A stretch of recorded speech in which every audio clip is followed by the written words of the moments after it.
de la firma David Chipperfield Architects, establecida en Londres en 1985. Con oficinas en Londres, Berlín, Milán y Shanghái, ha construido más de 100 proyectos de carácter cultural, residencial, comercial y educativo de sectores públicos y privados.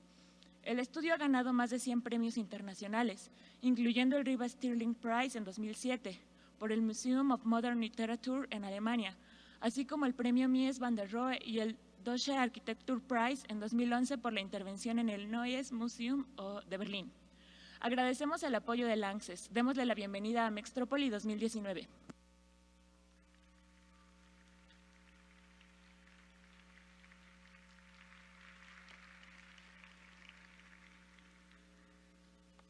Thank you very much. It's wonderful to be in Mexico again, and it's very nice to be talking here. Although I'm not sure I'm happy to follow the last lecture, which puts me in a very strange place, feeling rather conventional and a bit like old-fashioned architect that I am. I will try and talk a little bit about the city and the role of architecture in the city, and I decided really to concentrate on two projects to do this. Being in Mexico, being back in Mexico, I thought I would at least explain a little bit about the project Humex, which we completed a number of years ago. But first I wanted to show another project in Berlin. I need to press some buttons somewhere. So 2 cities, 2 projects.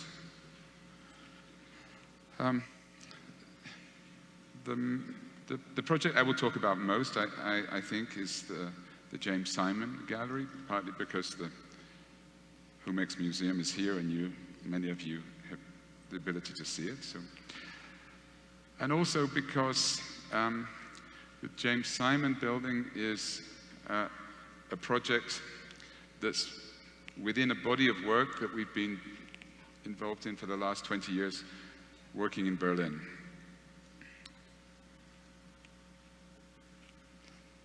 And it's now about to be opened. It will be opened in July by the Chancellor, Merkel, and I will talk about this.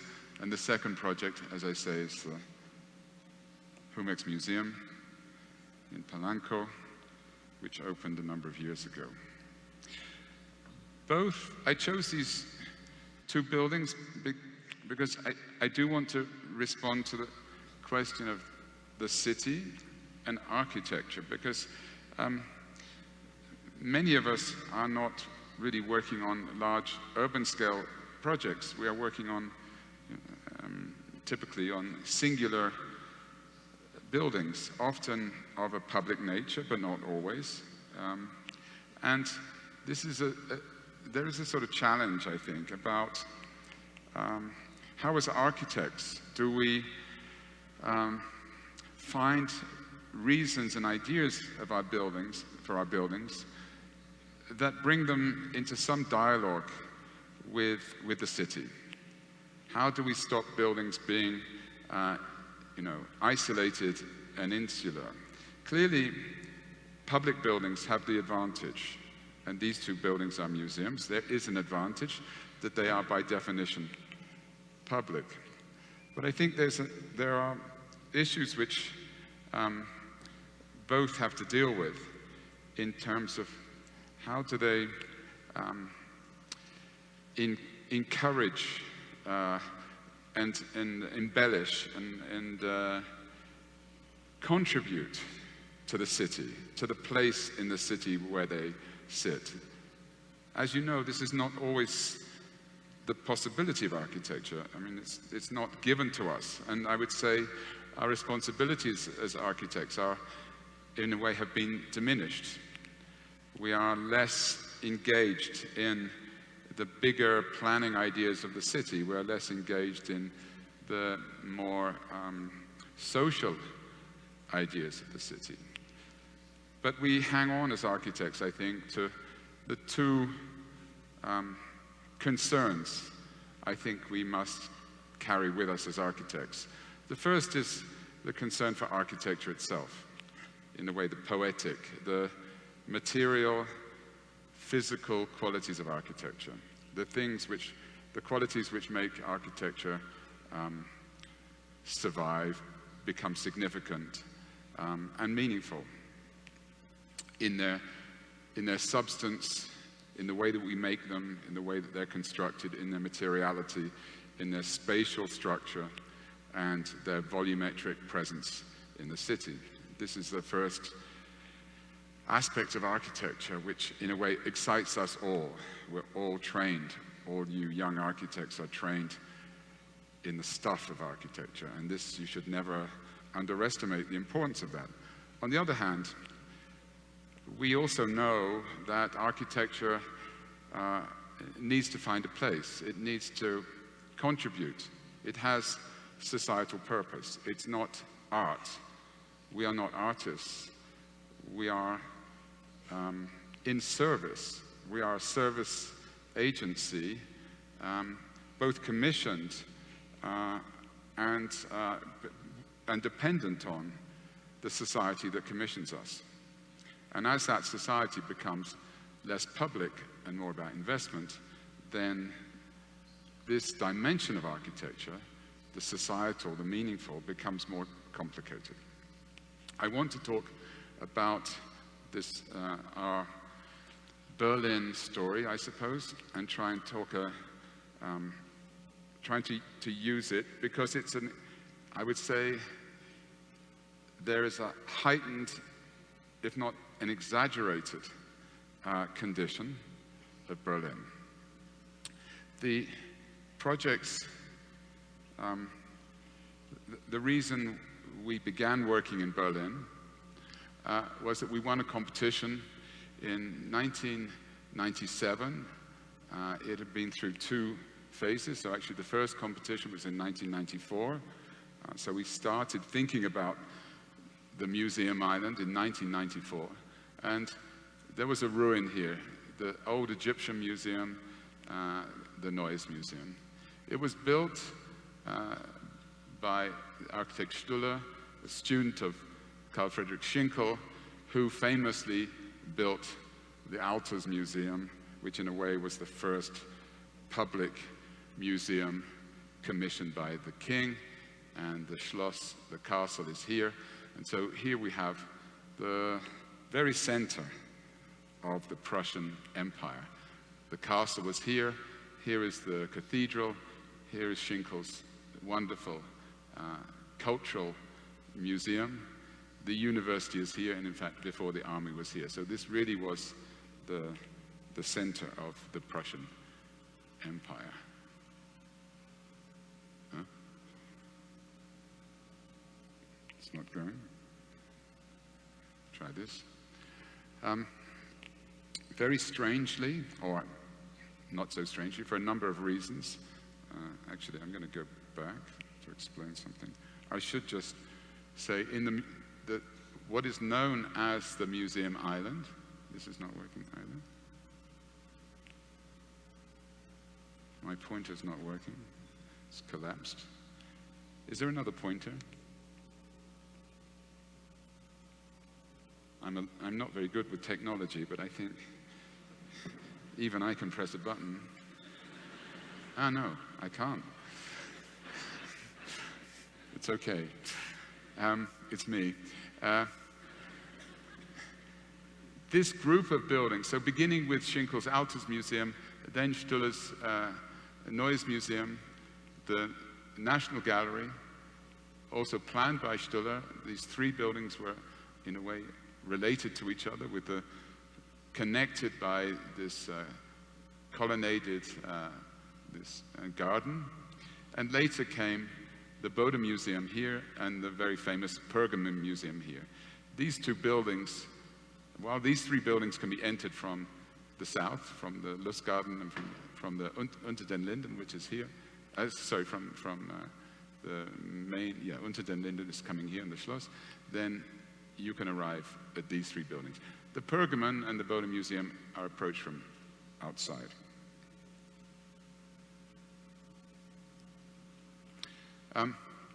After the war, the buildings, most of the buildings were restored.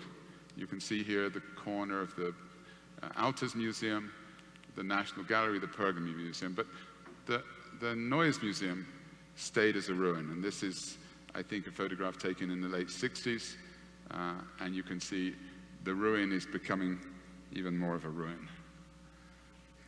The concept and the very premise of the whole museum island came from Frederick Wilhelm's sketch. This was before Schinkel began working. There was an idea of the Prussian Empire, which was based on military might, nothing else in a way. Berlin is a very artificially located city. There is no mineral wealth, there's no manufacturing wealth, there's no financial wealth really. It was really based on its military might, but the king wanted to supplement that by encouraging culture, and in a way that was, and he saw this sort of the Acropolis on the Spree River as being a sort of identity for this otherwise militaristic society. As most of Berlin, the city, the Neues Museum was substantially ruined. This is photographs just after the war. You can see parts of the building completely missing. This is a whole corner of the building. Other bits badly damaged. You can see the roofs are gone. On the other hand, there are other pieces which are still intact. On the west side of the building, the whole of the northwest wing was bombed out. This is the staircase hall. You can see remaining of the staircase. So it stayed like this as a ruin. Very strangely, you can see here again. So here already, I think we're in the late 50s, maybe 60s. You can see trees growing in the ruin, and the ruin becomes a ruin. I mean, the building starts to take a place as a ruin. This is an image of Berlin very soon after the war, and you can see the total abysmal destruction of the city. Hardly a building standing. Therefore, what has been happening since 1945, I mean, of course, many European cities were bombed, many other cities were destroyed, but perhaps not to this degree, apart from maybe Hamburg and Dresden and other cities in the Ruhr Valley. But as Berlin lost its whole shape and character, and so for the last 60 or 70 years, Berlin has been struggling, as it were, trying to become a city again.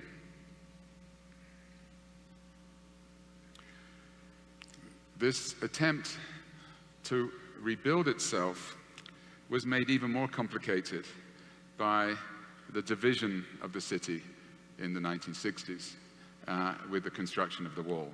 So if reconstruction wasn't already difficult enough, it's made even more difficult by this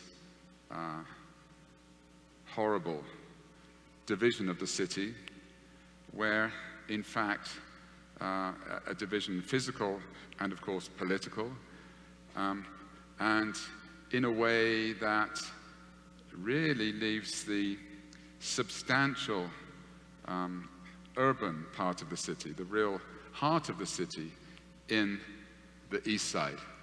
So this is an image of the wall. In fact, this was done on the anniversary of the coming down of the wall, where they put lights on it. So that's where the wall. Brandenburg Gate, I think, is here. Potsdamer Platz is here. And you can see, so the Museum Island is here, for instance. So all of the monumental architecture, all the civic architecture, all of the state buildings were all in the east side.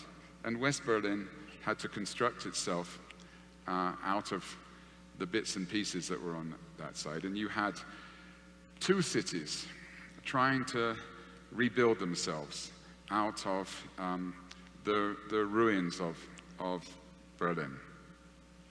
If this wasn't difficult enough, both cities were ideologically opposed to each other. So they were both, in a way, symbolically showing off to each other how each ideology, the communist ideology on the east, and of course the Western ideology on the west side of the wall.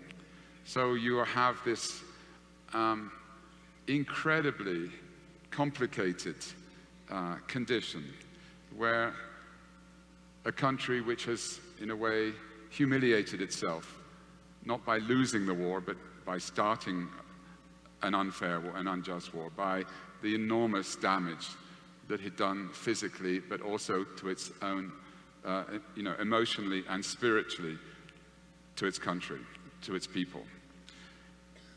How to rebuild your soul as well as your body, as it were, and then at the same time deal with two parallel political ideologies sharing half of a city and conducting this evolution and this negotiation with history and the physical logistics of rebuilding in this environment. This is one of the few monumental buildings on the west side of the wall, and here is Gedankeskirche. It becomes, sorry, this is right, and this is Egon Eiermann's protection and presentation of the ruin of the church, and by building the new functional elements of a new church, and in a way protecting as a memory the fabric of the ruination. So Berlin has, since 1945, well, and this is this is in the 60s, always been dealing with this heightened issue of the city, the lost city, I guess, the city which is both physically and emotionally lost. And the strategies for rebuilding were various, and Eiermann's is an extreme case in terms of a sort of monumental and a sort of, yes, a memorial. Many of you will know this building is not Berlin, this is Munich, this is the Alte Pinakothek, restored by the architect Dolgast. And this was done in the shadow of the war, very soon after the war, and Dolgast rebuilt the missing parts of the building, not as an imitation of the original, but as a sort of a shadow, trying to complete the building, not imitating its original decoration, but in a way dealing with brokenness, dealing with the idea of recompleting. Because again, this is a monumental building. How do you decide what to keep, what to knock down, what to protect?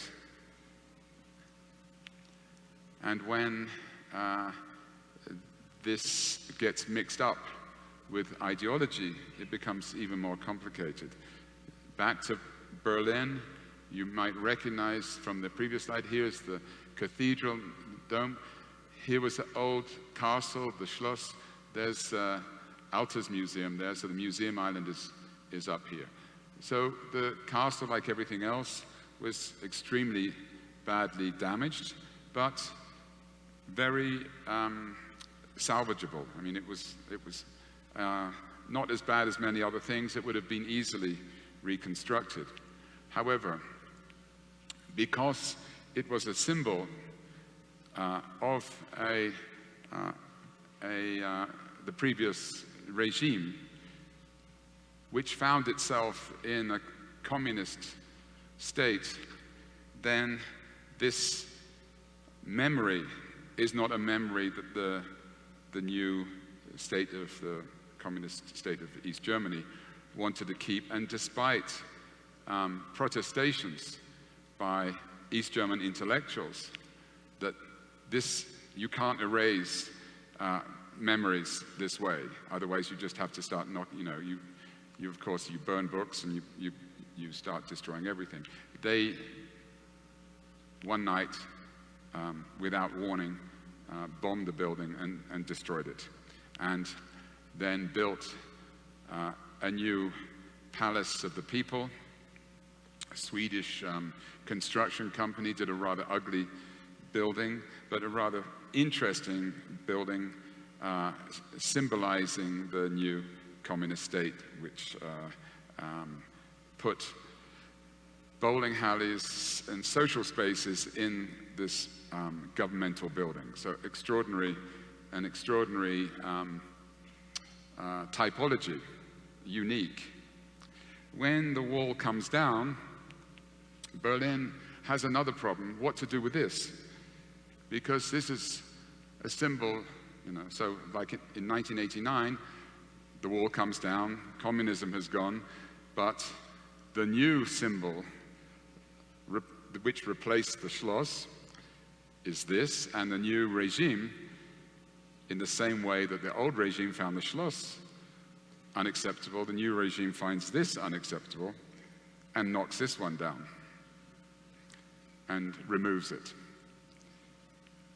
And now is rebuilding the original one. So how confusing is history in Berlin? There can be no other city that is struggling so much with the meaning of architecture and the memory of buildings, and meaning not just in terms of its period, but actually also the ideology behind it. So here we have now, after the wall comes down, a sentimental reconstruction based on nothing. There was absolutely nothing there. This is a sort of Jurassic Park, DNA extraction and building out of small traces of DNA on the ground.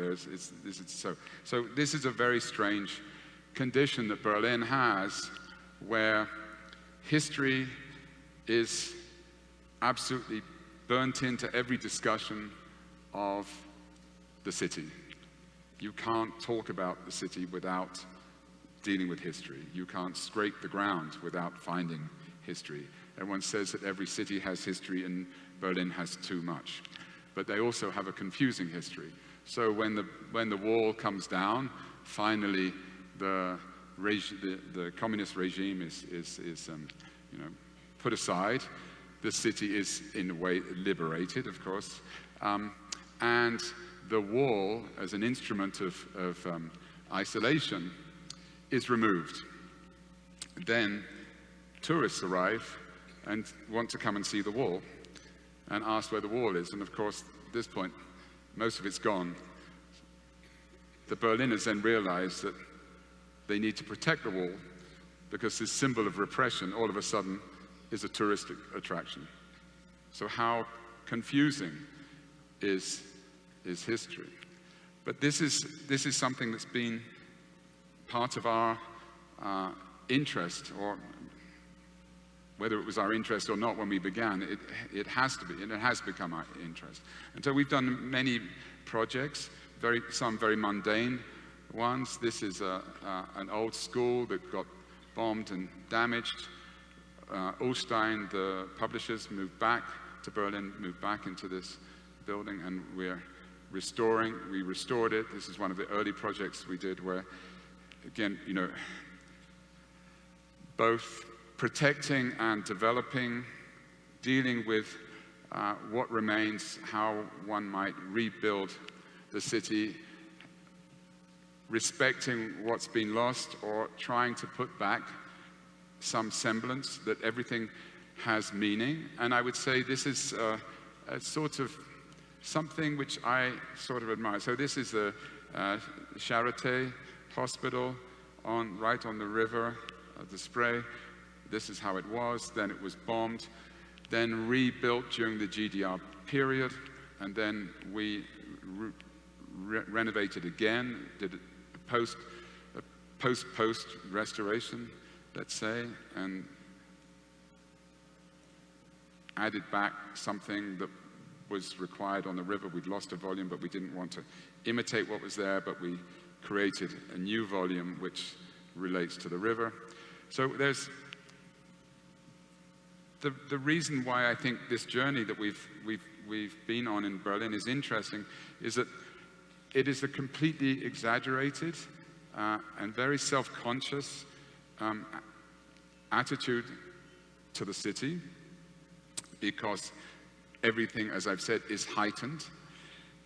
But I would say coming from London, where the development of the city has been unrestrained, or at least such concerns about what does city fabric mean, what do buildings mean, in an Anglo-Saxon environment where they can be pushed aside because of the power of investment and development, where we are less intellectually or less reflective about the city. I found it very interesting comparing a free market attitude that exists in London, encouraging development which is often meaningless and has struggles to find a relationship between architecture and urbanism, and Berlin, where this discussion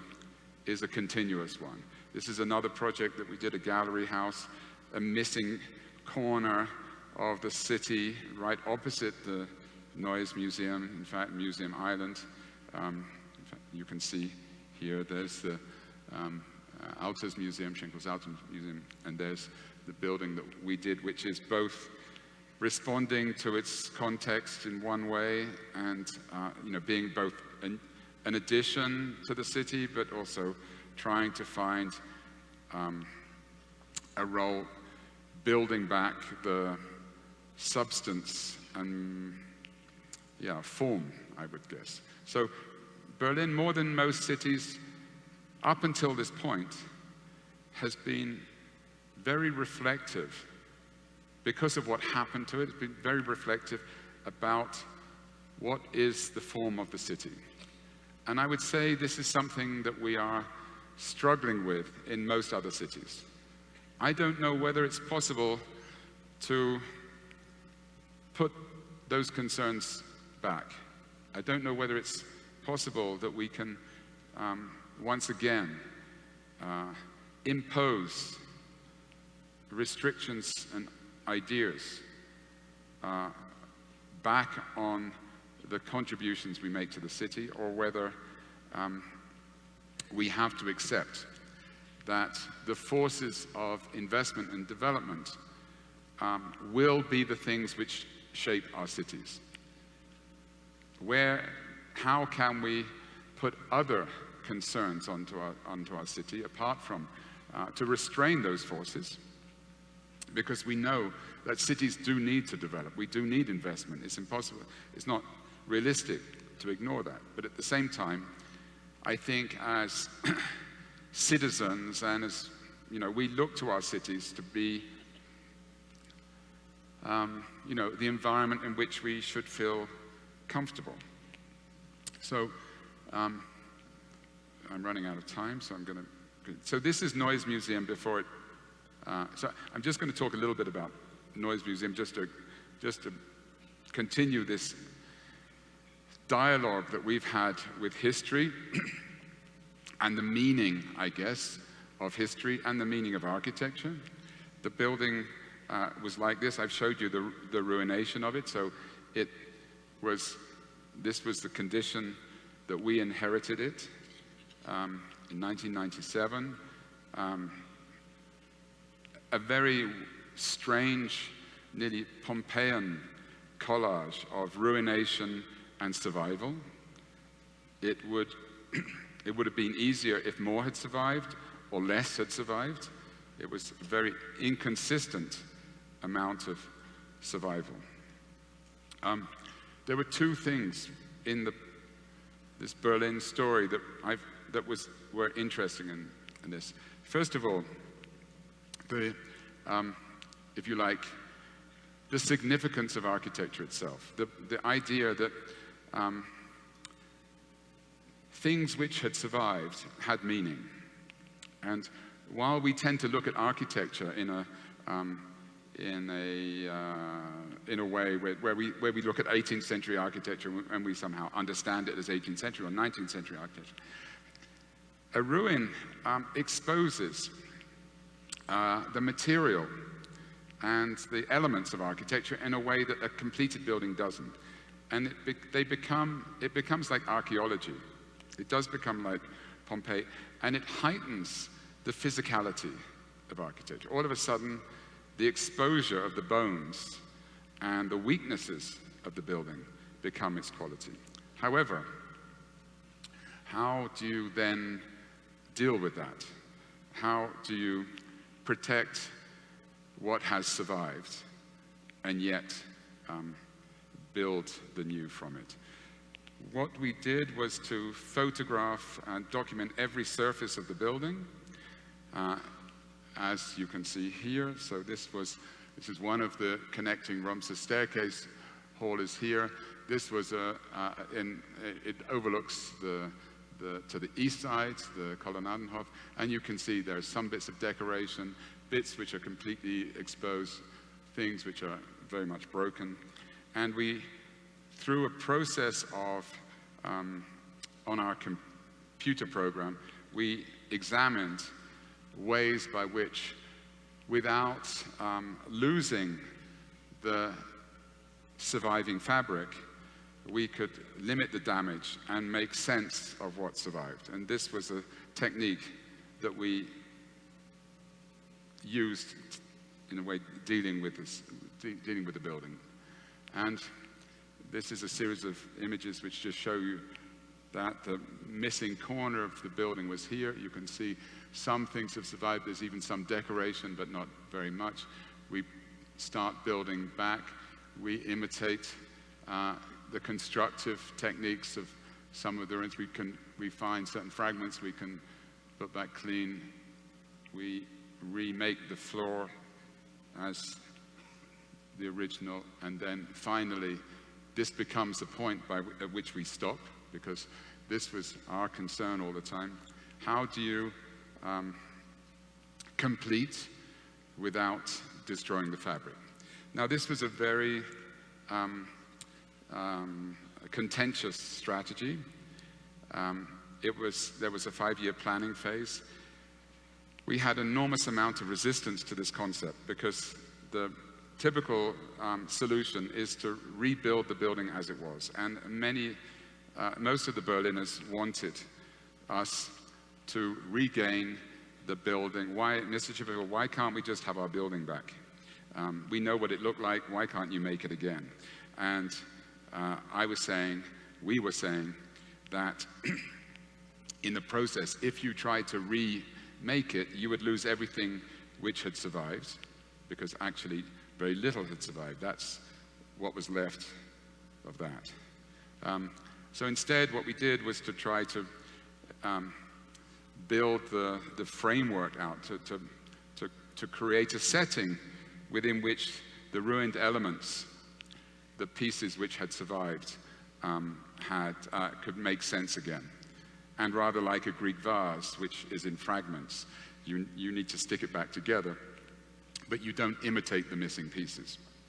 And this is how we did. It was subject to an enormous public protest, petitions to the parliament, questions in the Bundestag. This is a poster given out around Berlin. Very simple question, quite difficult to answer. Wouldn't you prefer this than this horrible thing that Mr. Chipperfield wants to make?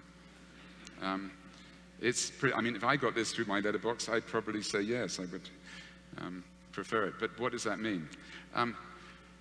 So what was interesting, I mean, and we had years of protest and public fighting about this, and I was continuously asked whether this was something that, I mean, my German friends commiserated and apologized for this, and I said, actually, I found it rather charming that, you know, as architects, we're always hoping that people like architecture, and when they display some affection, we can't then say, well, you shouldn't feel so strongly about this piece of architecture because we want to do something to it.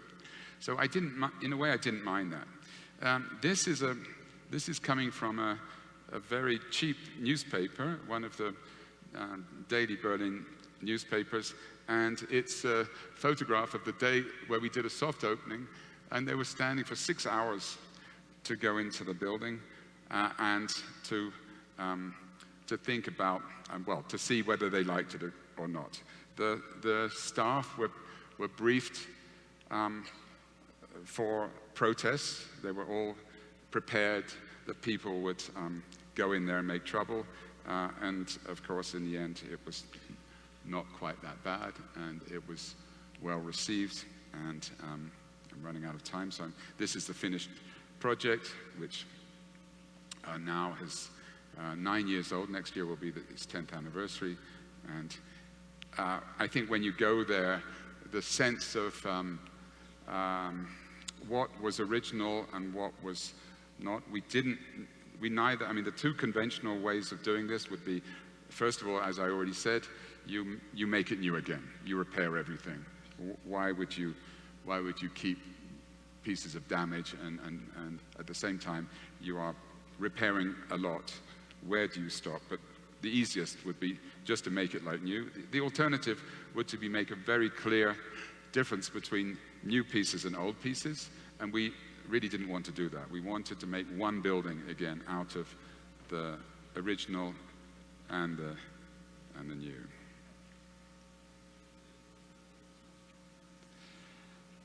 So that was the finished building. What came out of this, I'm not going to get to Humex, but I will talk about the James Simon Gallery. So this is the Noise Museum before it's completed. When we won the competition, it was imagined that the Noise Museum would be a sort of entrance building and have all the facilities that the other museums don't have. When we won the competition, we said that that's not possible, because if you restore the building in a good way, that's impossible. As a consequence of that, we were commissioned to do a master plan to show how all of the buildings could be connected together in the basement levels, because archaeological collections are in all of these buildings. As well as that, the plan suggested a real facilities building on the water here. There's a lot of talking back there. We didn't quite know how we could add a new building into this complex. The building had to be an entrance building that dealt with all of the missing things which were on the island. So we needed an auditorium, we needed changing exhibition, we also needed new ticket halls, we needed cafe, bookshops, and all those things. Therefore, it's not really a museum, it's a sort of dustbin of missing pieces. So what identity could this building have? So before the project became a real commission, we did a number of exercises and to try to think what personality and also consider that these were historic buildings. This is probably the most sensitive collection of historic buildings in Berlin. How do you put a modern building in this complex? The other thing that the building had to do was to link in and connect to the Pergamon and also connect to the promenade which connects all the basements. So this building by its description, it's a really strange animal. It's not a dog or a cat, or it's a sort of strange hybrid of different things. It's not a museum, it's got a whole lot of facilities, and secondly, it is a sort of interchange, a sort of way by which you bring mass tourism, because we're expecting 9-10 million people a year to visit the island, and the buildings were not built for that. This is looking at the back of Neues Museum. So before we were looking at the Kolonnadenhof on the other side. You can see so this is before the war, and these were buildings by Schinkel onto the canal, which got bombed during the war, and you can see the west side of the museum, Neues Museum, which is there. We were just looking here, this bridge. That was the building here, and the Pergamon Museum later comes here, and these were Schinkel's buildings, which were destroyed. And this, in a way, this was our site. This exact footprint was our site. The struggle we had was, as I said, what is the character of such a building that doesn't have a clear program? It doesn't have a clear purpose. Its purpose is rather confused. This rather clumsy sketch referred to it was a sort of idea of reimposing Mies van der Rohe's National Gallery onto the place. There's the Neues Museum, there's Pergamon. And I said that through this sketch, actually, what we really want is like Mies's National Gallery, where it's a big hall, and all the functional things are in the socle, in the base. So why don't we try to make the expression of this building being a place, not a building? Why doesn't it become an elaboration of the place, part of the sort of urban architecture, and why don't we put the program, the real program, in the socle, in the base? And the reference was this beautiful building by Mies van der Rohe, with this rather useless hall. It always struggled when Mies was challenged. Why would he build a space for art where there's too much light? It's 9 meters tall. It's nearly impossible to subdivide it. He argued, he said, well, I found the concept so fascinating, I felt responsible to follow it.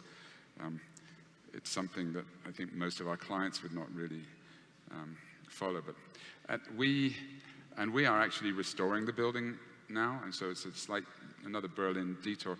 This was the very last exhibition, which in fact we did, the last installation, and we very provocatively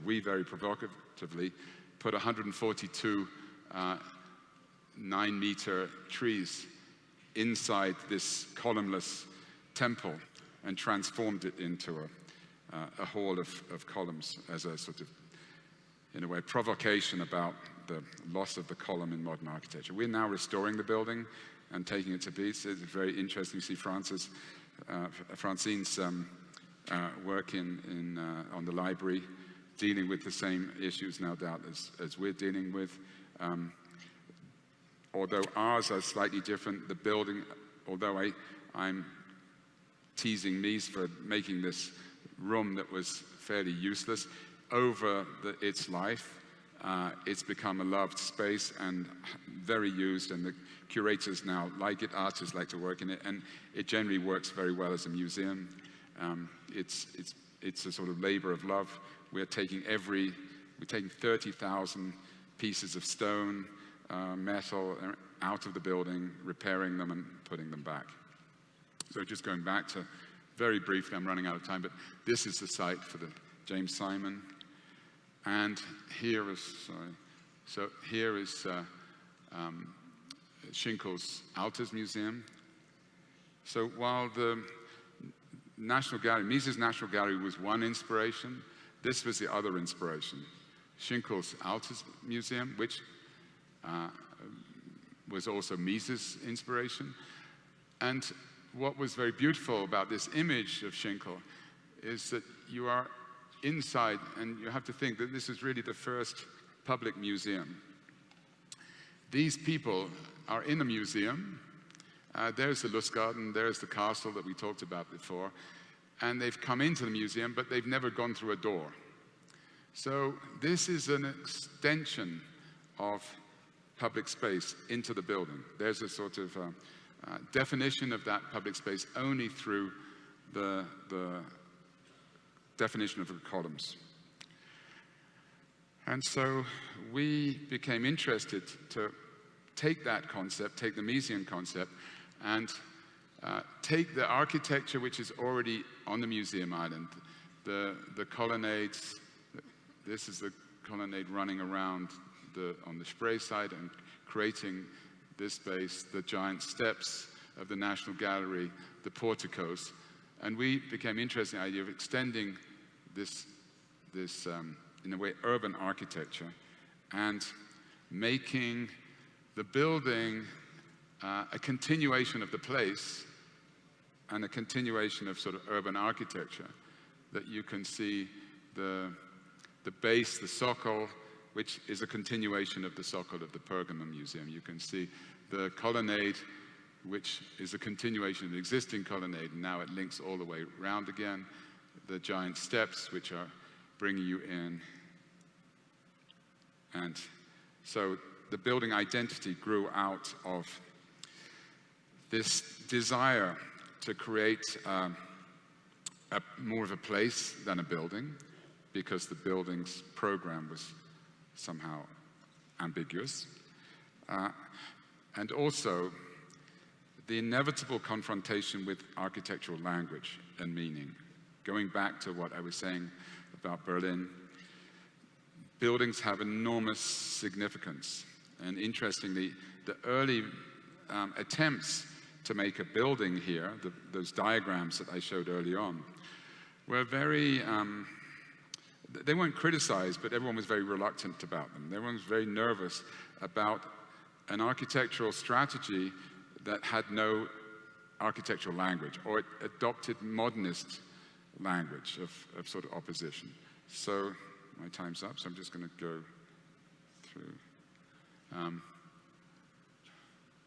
The plans are not so important for you at this point, and this was the idea of the building, a building which, as I say, sort of inherits the character of the place, subsumes its program and its functions and functionalities into its body. It doesn't. It's, in a way, it's not about expressing its functions. It's about suppressing its functions and expressing its purpose as a sort of public space. And in fact, it becomes defined much more by the unnecessary architecture, let's say. You could argue that this is all unnecessary. The real necessary architecture is in here. And the thing which, as it were, makes it, and this is the completed building as of a few weeks ago, the thing which makes it a public building and that makes a gesture is this colonnade, which is elaborating and borrowing public space, creating ambiguous, a courtyard, terraces, and places where the public can walk without needing to pay. And this is, so it's nearly finished. And these are the functions in the base. I think it's too late now to do Humex. I will just go through the images very quickly and just say that the issue with the Museum of Humex, this is a Japanese project where we're working with inside and outside space, and was to, again, find an identity for a building which, in this case, was private, a private foundation, private collection, but where the client was very anxious, in a way, to make a sort of a public type building. So the challenge for us, the task for us, was to create a building that made gesture to the public. Eugenio Lopez, who was the client, was very nervous that by moving his private collection into a strong urban space, to a downtown space, it would be seen as a gesture of a rich collector, whereas actually what he wanted was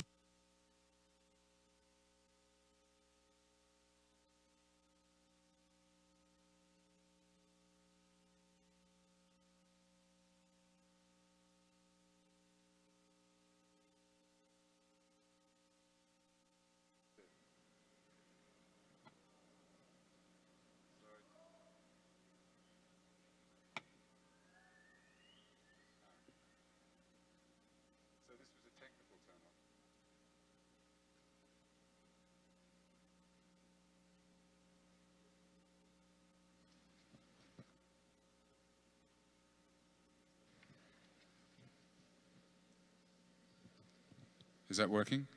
Yeah. Okay. All right. I thought I was going to get to the airport early.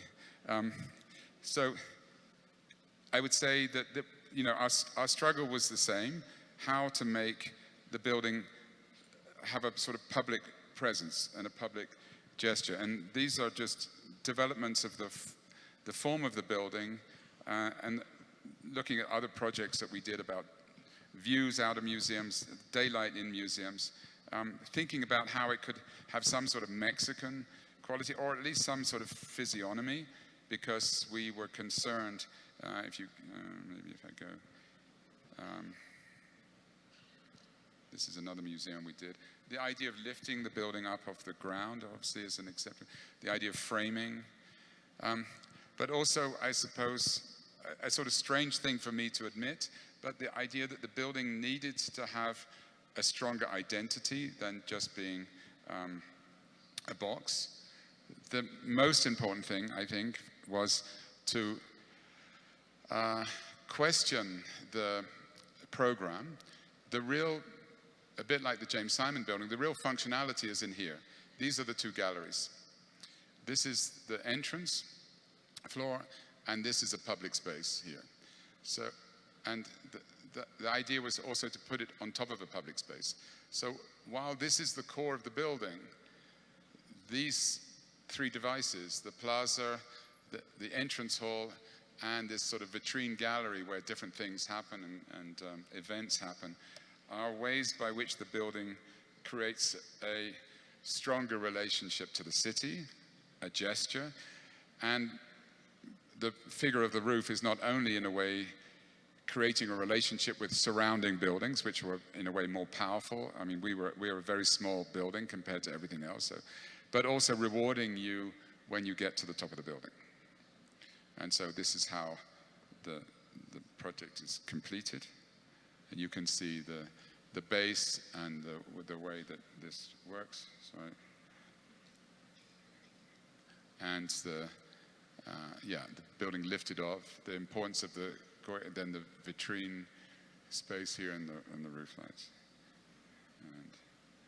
And you can see it's, in a way, it's in this very combative urban space. So whereas in Berlin, we are looking for form from history, in this case, we're looking for form from the idea of gesture and the spatial organization of the building itself, and elaborating what Eugenio was anxious about, to say, people don't naturally go into museums, so how do we make it as easy as possible that they could enter? So actually what happens is that you enter the museum when you get onto this platform, and this platform is increasingly used as part of the museum. And I think if you go there now, you see how they're working with this, and this idea of the building using your climate. The climate is incredible for this. So the influence of Barragán, and of course the Anthropological Museum, where and many other buildings in Mexico where this very benign climate allows you to do things which you couldn't do anywhere else, including, by the way, Miesian steelwork details, which we are having to replace in Berlin because they don't work, whereas they work perfectly here. And these big doors which create a sort of completely open ground floor with a cafe outside. And then this multi-purpose hall, which emphasizes the dynamic component. Museums have two components in a way: the static, which is the protection of objects and showing objects and paintings, and the dynamic where things happen. And we try to emphasize this dynamic quality where things can happen in this building. That's it. I've overrun. Thank you very much.